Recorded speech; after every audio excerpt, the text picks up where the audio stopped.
Why? Calling him to leave everything he's ever known. Leave his family, leave his security, leave his safety, his status, his comfort. Right? And the question I have is simple. It's why? Why?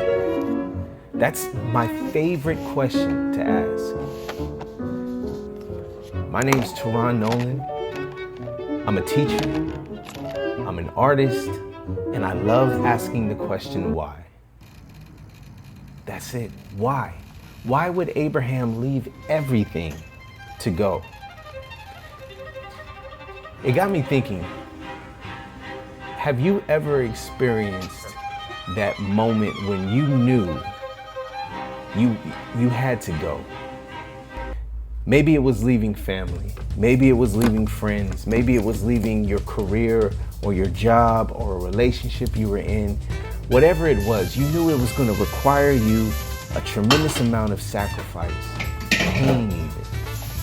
But you knew that you had to do it. It reminds me when I was just graduated high school and I was about to go to college. My college was going to be 3 hours away from my home, which required me to go to this land that I had never, ever seen before, that I didn't know. I didn't know anyone there. I had no family, no friends, nothing. And I remember the day it was time to pack everything up and start driving. I snuck away in our backyard and I just bawled, just cried, wept. All the emotions hit me all at once. I was leaving this place that was home for decades. And I was going to this new place without any of my safety. I didn't have my parents. I wouldn't have my parents to lean on. I didn't have any friends. I didn't have any social community. It was nothing. Along with that, it was Fresno, and if you know Fresno, it's like Central Valley. That was the first time driving up the 99, I actually saw cornfields and cows, and I'm like, what? What am I doing? But I knew that I was being called to go to this place. And I wonder if Abraham felt a lot like that. If Abraham had that moment where he broke down and was just like, am I making the wrong choice? And I feel like so many of us are so afraid to make the wrong choice that it cripples us. It debilitates us. It keeps us from moving. What was it about Abraham that made him say, I'm gonna go? Now, we gotta kind of back up and go through the story. His father, Terah, I believe that's how you say it, he said, we're leaving Ur, right? This place that was safe, it was home. We're leaving and we're gonna head towards Canaan. Canaan was the promised land, okay? It was the promised land before God had promised it to Abraham. For whatever reason, Terah was about to go there. He was gonna take his family, uproot, and we were gonna go. Gets to, I think it's Haran, and I could be absolutely butchering these names, but he gets to Haran, which is interesting because that is the name of his son who had passed away. So you got to understand what's happening here. What's happening is Abraham has brothers. He has at least 2 brothers that we know of, and these brothers are given cities. And these cities are named after them. And the reason they're given these cities is because they have families. And their families are going to occupy these cities and grow and grow and grow. But Abraham has nothing.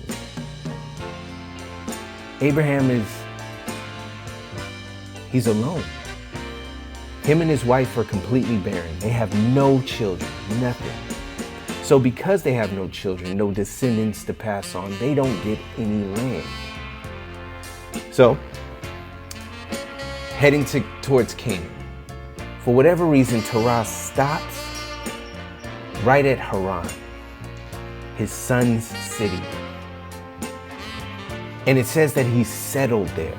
And that's like one of the scariest verses to me is that he settled there. Now, I was doing some digging, right? I love asking the question why. So I said, okay, I want to know, why did he stop there? Wasn't able to find that out, but what I did find out was this. Haran and the Promised Land were approximately 400 to 600 miles away from each other. Now, if you think about that, back then it would have taken a couple of weeks, maybe a couple of months to travel that long.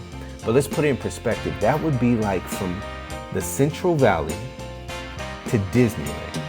That's roughly about 500 miles. They were that close to the Promised Land. But he settled right before he got there.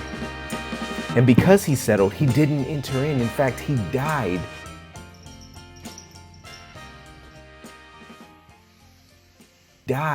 right at the border of the Promised Land. That's such a heartbreaking reality.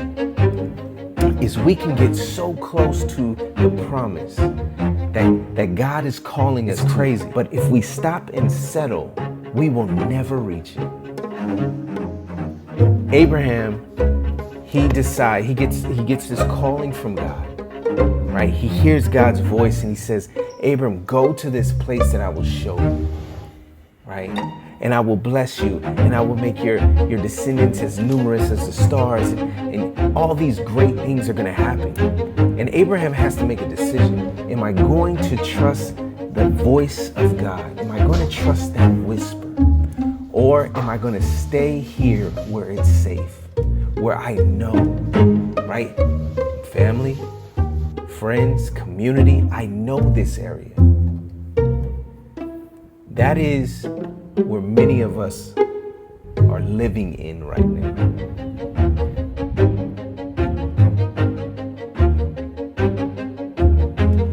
Maybe you're fresh out of college and you're like, I don't know what I'm going to do with my life. I'm lost. My friends are starting to get careers and get married and start families, and I just feel so stuck. Maybe you're about to enter into college or graduate high school and you're like, I don't know where I'm supposed to go, right? Maybe you're just living life and you're like, is there something more? Is there a purpose? What is my purpose? What is my plan? What am I supposed to be doing? Maybe that's you. I don't have the one answer that's going to make it better. But I can tell you this. God has a plan for your life. And if you settle now, you will miss out on the promise. Don't settle right at the border of the promise land. It's going to require sacrifice. It's going to require you pushing forward. It's going to require you moving out of your comfort zone. God wants to remove you out of your comfort zone. He wanted to remove Abraham out of his comfort zone. And I asked the question, why? And what I realized is, as long as Abraham was in his comfort zone, Abraham was his own God.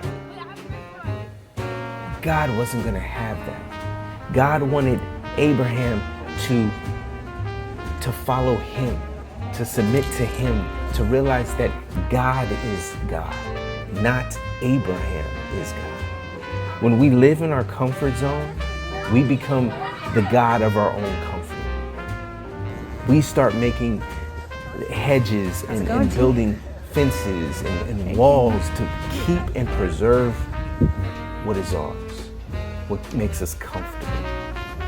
But God, He hasn't called us to comfort. He's called us to obedience. So when He called Abraham and said, go, Abraham had to make a choice. Am I going to settle here in my comfort? Or am I going to trust the voice of God and move forward in obedience?